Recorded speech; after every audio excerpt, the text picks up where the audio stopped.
একদিন এক মেয়ে অসাবধানতায় এক ছোট ভুল করে ফেলে, আর তাতেই তার দুষ্ট বোন রেগে গিয়ে তাকে ঠেলে ফেলে দেয় গভীর সমুদ্রে। ঠিক যখন সে ভেবেছিল তার জীবন শেষ, তখনই এক সুবর্ণ রঙের ড্রাগন বেরিয়ে এসে তাকে বাঁচায়। ড্রাগনটি মুহূর্তে রূপ নেয় এক সুদর্শন যুবকে এবং তাকে তুলে নিয়ে যায় রাজকীয় ড্রাগন প্রাসাদে। সেখানে সে মেয়েটির গায়ে লাল রঙের বিয়ের পোশাক পরিয়ে বলে, তুমি আমার বধূ। কিছু না বুঝেই তারা বিয়ে করে ফেলে, কিন্তু জ্ঞান ফেরার পর মেয়েটি ভয় পেয়ে যায়।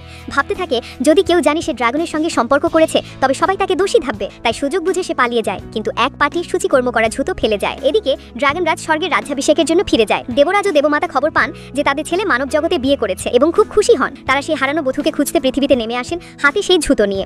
পুরো শহরের মেয়েরা চেষ্টা করেও জুতোটি পরতে পারে না। অবশেষে তারা পৌঁছায় সোরঙ্গ পরিবারে, যেখানে আসল মেয়েটি বন্দী ছিল। কিন্তু সৎমা ও তার মেয়ে লোভে পড়ে বলে, এই জুতো আমার। দেবমাতা বলেন যে এই জুতো পরতে পারবে সেও হবে ড্রাগন রানী। লোভে অন্ধ হয়ে মেয়েটি নিজের পায়ের মাংস কেটে জুতোর মধ্যে ঢুকিয়ে দেয়। রক্ত ঝরলেও সে হেঁটে হেঁটে দেবরাজের সামনে গিয়ে দাঁড়ায়, আর সবাই ভাবে সেই ড্রাগন রানী। ঠিক তখনই আসল মেয়েটি ছুটে এসে বলে, ওটা আমার জুতো। কিন্তু দেবরাজ রেগে গিয়ে আঘাত করে আদেশ দেন, তাকে স্বর্গে নিয়ে যাও। অন্যদিকে সৎমার মেয়ে সত্যিকারের ড্রাগন রানীকে মেরে ফেলতে যায়। সে এক আঘাতে তাকে রক্তাক্ত করে ফেলে, কিন্তু হঠাৎ মেয়েটির পেট থেকে সোনালি আলো বেরিয়ে সে ঢাল তৈরি করে। এই ছিল অনাগত ড্রাগন শিশুর সুরক্ষা শক্তি। সে হাঁটু গেড়ে কেঁদে অনুরোধ করে, আমার শিশুটিকে বাঁচিয়ে দিন। ঠিক তখনই স্বর্গের এক দেবতা সব দেখে ড্রাগন রাজকে খবর দেন